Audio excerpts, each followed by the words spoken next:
Salve, salve galera, professor Romulo Arantes da área. Então, eu começo a partir de agora o Carnaval com o Mestre. Solta a vinheta aí, meu parceiro.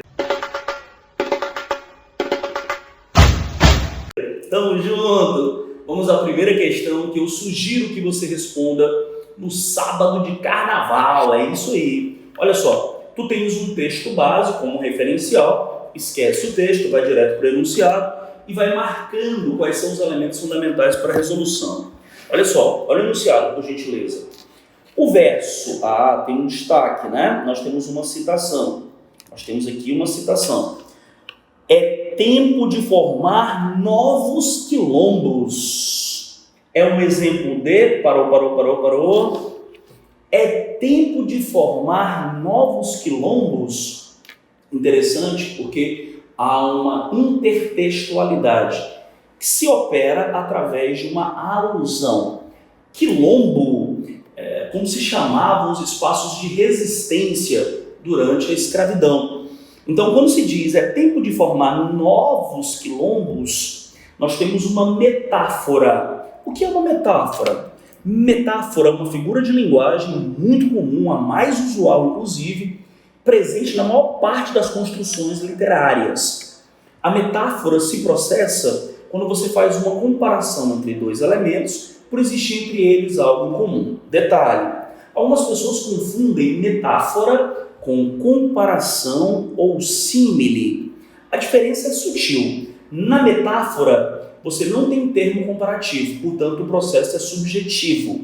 Já na comparação, a presença do termo comparativo, tornando, portanto, a comparação explícita.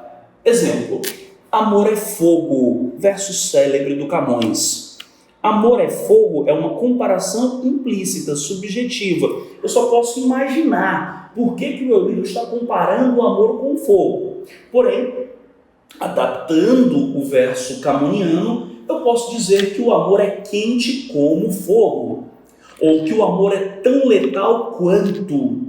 Observe que como, tanto quanto, são termos comparativos. Aí nós não temos mais uma metáfora, nós temos uma comparação, também conhecida como símile. Beleza? Vamos ao texto, tá? A composição foi realizada por uma das grandes vozes da literatura negra, da literatura feminina, da literatura contemporânea do nosso país, Conceição Evaristo. Pois bem, veja só, o título é Tempo de nos aquilombar. É tempo de caminhar em fingido silêncio. Se é para caminhar em fingido silêncio, não é para caminhar em silêncio total, mas em silêncio sutil. Como assim sutil? Na verdade, é para fingir que está em silêncio tão somente, mas por dentro há uma grande ebulição. E buscar o momento certo no grito. Opa, entendi? Então eu finjo o silêncio para encontrar a hora adequada para gritar. Aparentar fechar um olho evitando o cisco e abrir escancaradamente o outro.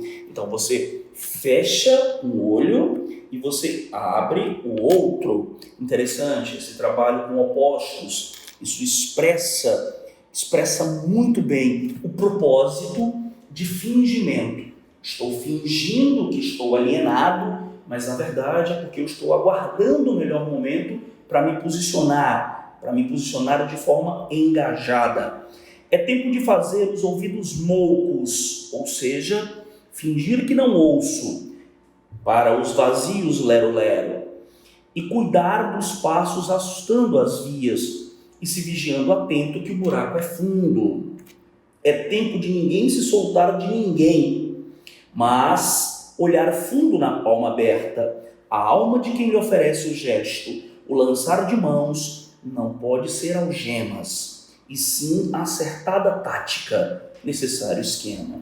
É tempo de formar novos quilombos. Opa! O que seriam novos quilombos? Considerando que o quilombo é um espaço de resistência à escravidão, nos dias odiernos, nos dias atuais, o que seriam novos quilombos? Novos espaços de resistência.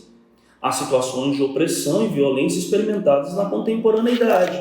Então nós temos aqui visivelmente uma metáfora.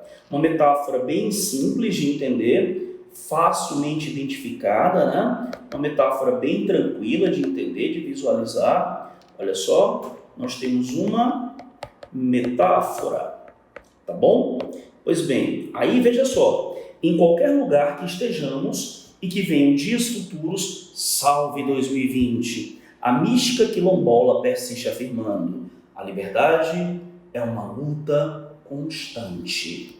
Pois bem, nesta composição lírica, nós observamos a voz poética conclamando os seus a se juntar em prol da liberdade. E para tal é importante que haja a união. Essa ideia de um novo quilombo seria a ideia de um novo espaço, para que as pessoas oprimidas pudessem se fortalecer e lutar pela sua liberdade. Pois bem, é um exemplo de paradoxo? De jeito nenhum. O que seria um paradoxo? Um paradoxo é uma contradição que gera uma situação absurda. De jeito nenhum. Metonímia também não. O que é uma metonímia? É a substituição de uma palavra por outra, por haver entre elas ligação. Metáfora, representando uma união coletiva como forma de resistência social. Esta é a nossa resposta. Antítese, não. É uma oposição, uma simples oposição. Nós verificamos, inclusive, antíteses no começo do texto.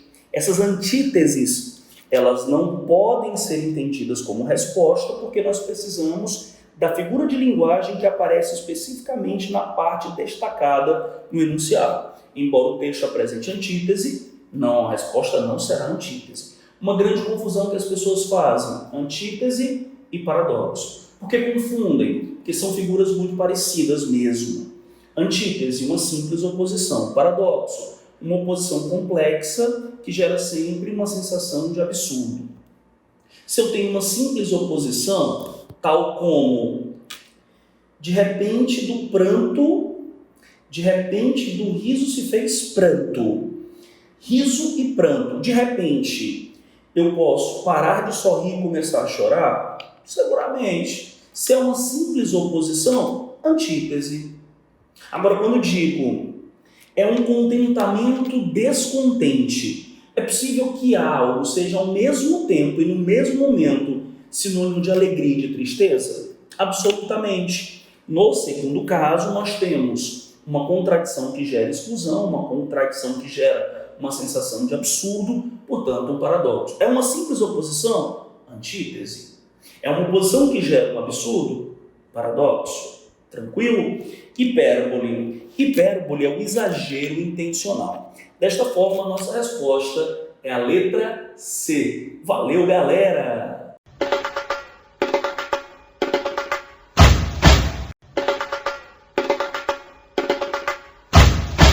Salve, salve, galera! E como é que tá esse sabadaço de carnaval? Muita literatura, muita análise linguística, linguagens na veia, bora pra cima. Segundo item, tá, galera? A sinédoque. Professor, o que seria uma sinédoque? Olha, sinédoque é como nós chamamos, como também podemos chamar, uma figura de linguagem muito usual, a metonímia. Metonímia. Quando é que ocorre? Quando você tem a substituição de uma palavra por outra, por existir entre elas ligação. As relações são as mais diversas, autor pela obra, continente pelo conteúdo, parte pelo todo, tá? Existem várias relações. As gramáticas mais antigas esclareciam que a sinédoque era um tipo específico de metonímia, que ocorria na substituição de parte pelo todo. E isso já não é mais interessante. As gramáticas já não convencionam tratar assim. Hoje, metonímia e sinédoque são semelhantes, são sinônimos, tá bom? Então vamos lá. A sinédoque é o primeiro festival exclusivamente dedicado ao documentário brasileiro em curta-metragem do país. Online, gratuita e independente, a sinédoque tem a missão de celebrar e popularizar o documentário brasileiro em curta-metragem. Revista Piauí, setembro de 2022. Olha só. Levando em conta os elementos verbais, ok, que tem palavra, e não verbais, imagéticos, presentes no cartaz, e o fato de que sinédoque é uma figura de linguagem, lembrando, sinédoque ou metonímia ocorre quando você tem a substituição de uma palavra por outra por existir entre elas ligação. A escolha deste nome para o festival de documentários curtos estaria associada elemento verbal, elemento não verbal, linguagem mista no cartaz. O nome do festival é sinédoque e ocorre quando você substitui uma palavra por outra. A escolha do nome para o festival de documentários curtos estaria associada a quê? Essa é a questão. Não é muito simples não. Olha lá. Sinédoque, Festival Nacional de Documentários Curtos. Olha como é interessante, né? Prefeitura da cidade do Rio de Janeiro, Secretaria Municipal de Cultura apresenta Sinédoque, Festival Nacional de Documentários Curtos. O detalhe interessante, olha só, nós temos na parte não verbal um indivíduo num tanque de guerra e nós temos um cineasta com a câmera na mão. Então o que nós temos aqui? Nós não temos a guerra, mas a percepção do cineasta que produz a curta-metragem sobre a guerra. Então veja, o festival se chama Sinédoque porque na concepção da organização, quando um cineasta faz uma curta-metragem, na condição de artista, o que ele constrói não é o que de fato aconteceu, mas a sua percepção. Então nós temos uma diferença entre o real e o ficcional. O que o artista faz? Ele toma o real como referência para a construção de sua obra. Portanto, o que nós temos no curta-metragem não é a realidade, mas é a recriação dela. Seria a percepção particular do cinematografista em relação ao fato. Considerando um tanque de guerra, o que nós teríamos com esse cinegrafista apontando a câmera para o tanque não é a guerra. Não é a guerra, mas é a percepção dele, é a opinião dele sobre a guerra. Então, a adoção desse nome é para evidenciar que este festival de curta-metragem ele possibilita a esses cinematografistas, a esses cineastas, a possibilidade de dar a sua versão sobre os fatos representados. Então nós não teríamos nos filmes, nos curta-metragens, efetivamente o que aconteceu, mas a percepção particular. Então nós temos o real, concreto, geral, e nós temos a percepção individual do artista, a razão pela qual a comissão organizadora do evento escolheu esse nome. Letra A. A superioridade do documentário em relação à força militar, representada na imagem pela câmera de filmagem e pelo tanque de guerra, respectivamente. Não há uma ideia de superioridade. Isso, inclusive, nem poderia ser associado ao conceito de metonímia ou sinédoque. A rendição do militarismo, o qual reconhece o poder denunciador e crítico de um documentário, de jeito nenhum. A ideia de que uma minoria intelectual, representada pelo cinema, pode ter mais força que uma autoridade instituída, o exército, de jeito nenhum.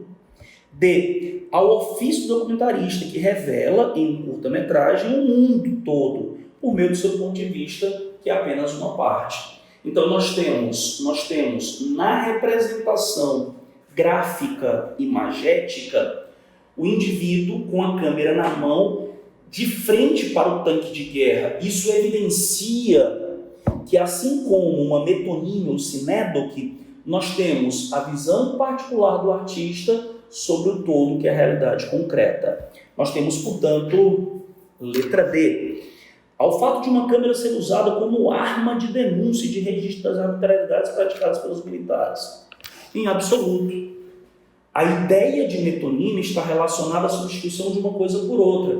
Neste caso, a substituição da realidade concreta, geral, pela realidade artística, que é uma supra-realidade, construída pelo cinematografista, pelo documentarista, enfim, pelo cineasta, que apresenta a sua versão sobre os acontecimentos. A resposta, portanto, letra D.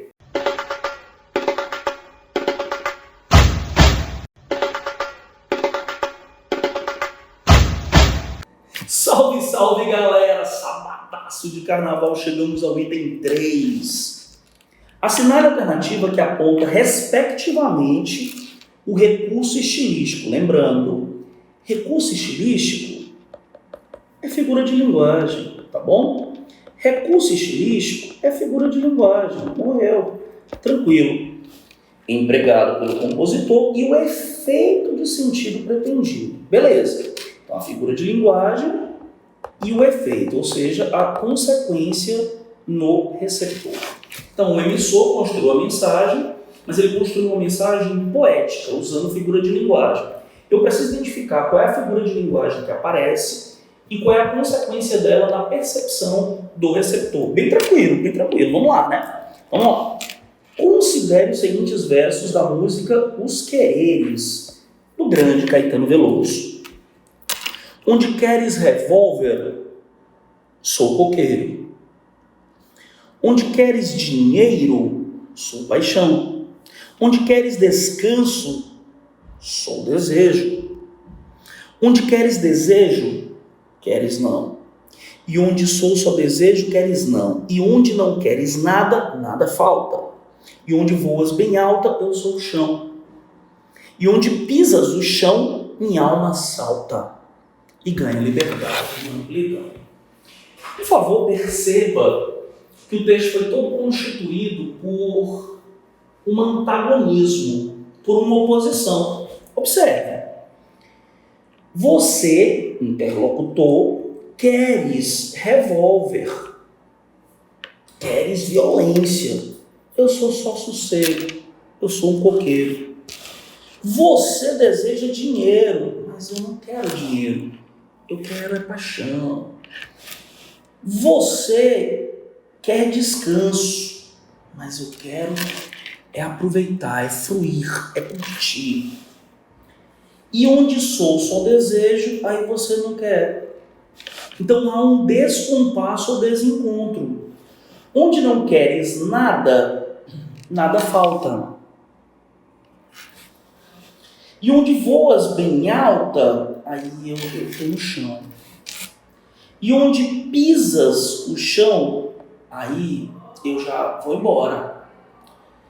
E ganho a liberdade da amplidão. Ou seja, nós temos uma composição que evidencia quão complexo é o sentimento amoroso, marcado por extremos entre os seres que ama e o ser amado. O ser que ama deseja algo do ser amado, mas o ser amado deseja coisa diferente. E quando o ser amado passa a desejar o que era esperado a ele, aquele que esperava já não quer mais. Isso mostra como o sentimento amoroso é complicado, porque a pessoa que ama, via de regra, ela cria expectativa sobre o ser amado. E essa expectativa nem sempre ela se solidifica, se consolida, ou pelo menos nem sempre imediatamente. Portanto, imagine, eu amo uma pessoa, mas eu não amo essa pessoa.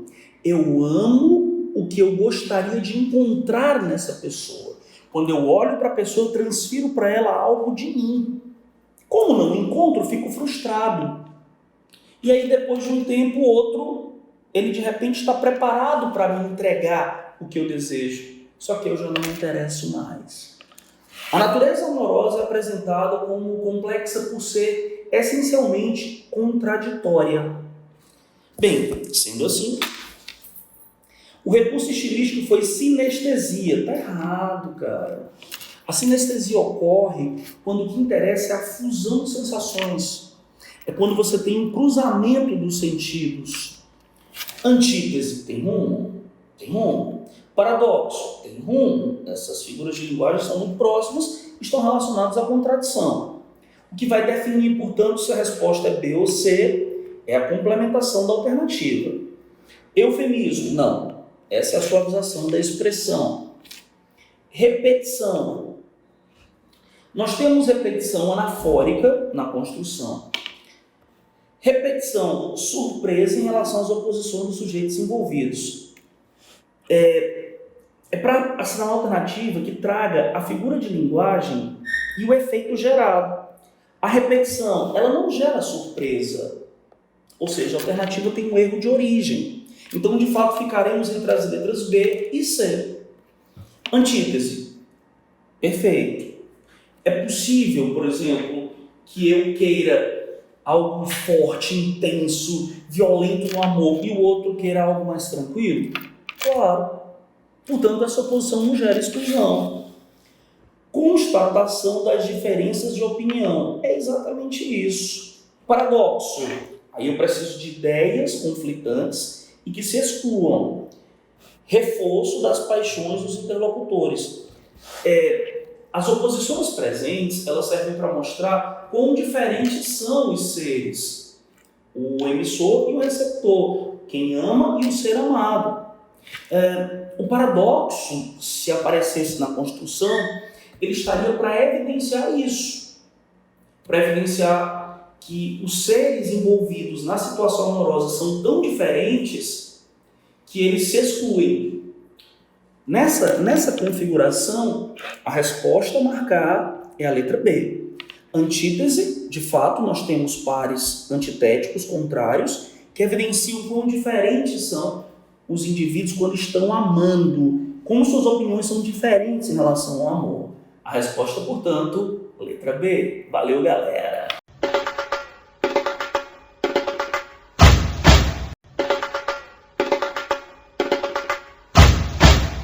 Salve, salve, galera! Chegamos ao item 4. Por favor, assinale a alternativa que identifica essa figura de linguagem e que interpreta corretamente a obra. Vamos lá, né? Pois bem, vejam, por favor, que tem algo muito importante aqui, ó. Nós temos uma imagem, tá? Essa imagem é o texto base, mas veja que tem uma fonte, e essa fonte ela é muito útil. Veja, a ilustração do artista polonês é a concretização por meio de imagens de uma figura de linguagem. Beleza? Vamos lá, né? Observe, por favor, que nós temos um barco. Nós temos um barco e nós temos um menino. Esse menino está segurando um livro, tá? E observe, por favor, que esse barco é um barco à vela. Mas no lugar da vela, o que nós temos são livros. Então, qual foi a intenção? Qual foi o propósito? Há uma ideia geral, isso é consensual, isso é senso comum, inclusive, a ideia de que a leitura, ela propicia ao leitor a possibilidade de conhecer outros universos. Então, o garoto está com um livro aberto, lendo, e esse livro, ele está dando ao garoto a possibilidade de viajar, como se o livro fosse um barco. Há uma comparação entre o livro e o barco, porque o livro seria o veículo que permitiria ao indivíduo acessar outros lugares. É interessante porque há uma comparação implícita, ou seja, a leitura é semelhante a uma viagem. Ou usando aqui um clichê, quem lê, viaja. Quem lê, veleja.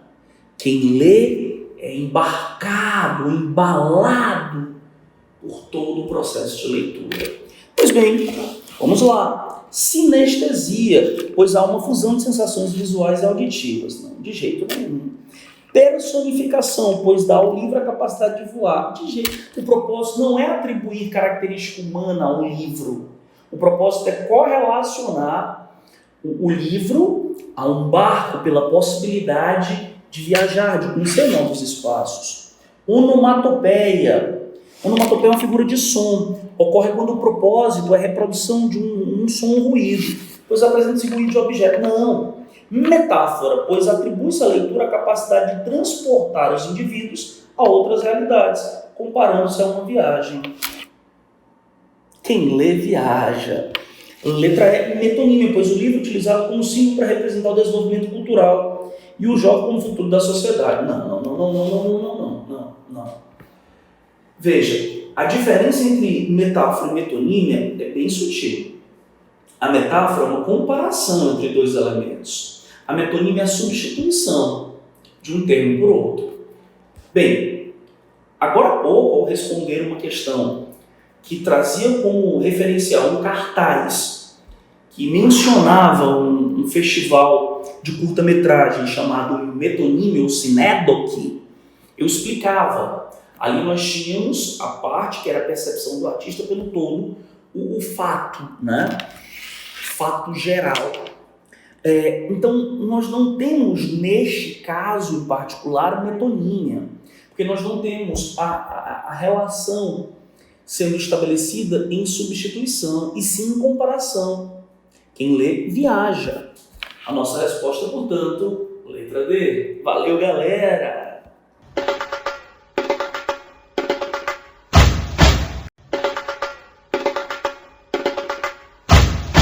Salve, salve, galera! Chegamos ao 5º item do sabadaço.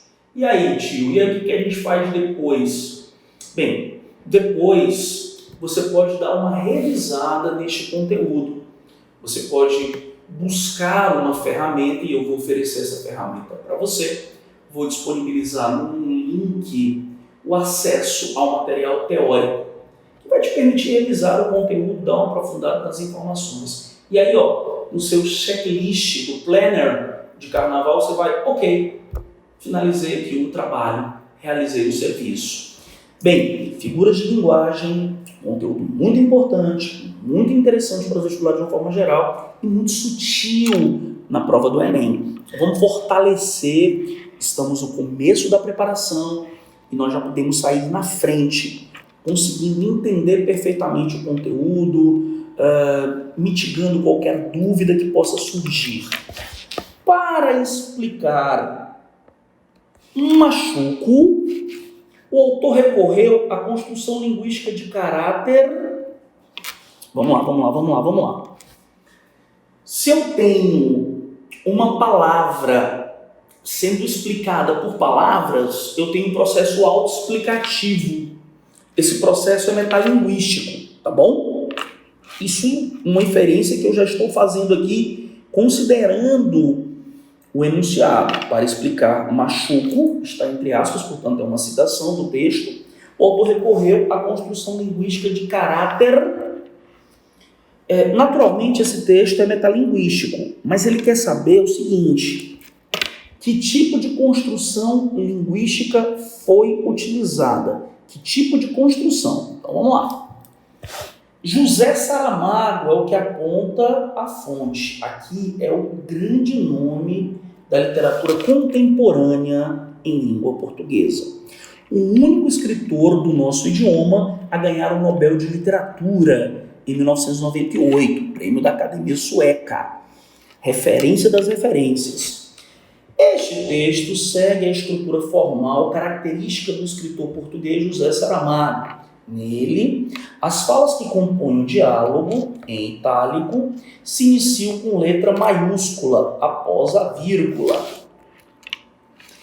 Estava nesse dia um vento agreste de barbeiro, não se aguentava, e então, com o corpo mal enroupado, tudo tem sua explicação. Deu Antônio mau tempo, feriado aos porcos, e escondeu-se por trás de um machuco. Olha só essa expressão. Que é um machuco? Um machuco é um chaparro novo. Por aqui toda a gente sabe. E um chaparro é um sombreiro novo, ora essa. Então, um machuco é um sombreiro. Por favor, vamos lá. Nós já sabíamos que a construção era metalinguística. Nós já sabíamos pelo enunciado, por uma inferência que nós fizemos. Inclusive, a dica matadora do mestre é: se agarre com o enunciado, ele sempre te salvará. Ele é o caminho, a verdade e a vida. Ninguém chega à aprovação sem ele. Toma essa para você. Agora se liga. Nós precisávamos saber, através de que estrutura linguística ou suporte linguístico, essa metalinguagem se processou, tá? Então nós já vimos aqui. Um machuco é um chaparro. O que é um chaparro? É um sombreiro. Então, machucar. Então eu tenho aqui a premissa 1. Eu tenho depois a premissa 2. E eu tenho no final uma conclusão. Como é que é o nome disso? Isso é um silogismo. Ocorre de que forma? Metódica ou sistemática. Qual foi o propósito? Esclarecer que um machuco sempre é um chaparro. Um chaparro sempre é um sombreiro novo. Logo, um machuco será sempre um sombreiro novo. Conclusão lógica. Nos livros de filosofia, ao explicar esse método silogístico, aparece um exemplo bem simples. Premissa 1. Todo homem é mortal. Premissa 2. Sócrates é homem. Conclusão. Logo, Sócrates é mortal. Então, tranquilo. Recorreu a uma construção linguística de caráter metonímico? Não. Não houve substituição de uma palavra por outra, houve, na verdade, a explicação metódica, através de premissas e uma conclusão. Silogístico, ou seja, aplicação de um método dedutivo. Eu consigo deduzir com base nas premissas. Metafórico, não. Imagético, de jeito nenhum. Denotativo, pior ainda, considerando que o que nós observamos é uma constituição sequenciada. E essa constituição sequenciada ou metódica visa que o leitor tire sua conclusão sobre a significação de machuco. Bem, encerramos o sábado de carnaval com conhecimento, com análise linguística, com estudo de figuras de linguagem e, no final, com a leitura de uma forma de escrita peculiar do José Saramago e a utilização de um método filosófico chamado dedutivo ou silogístico. Galera, se liga que domingão de carnaval vai pegar fogo. Vem pro bloco do mestre, o bloco da aprovação. Valeu, galera!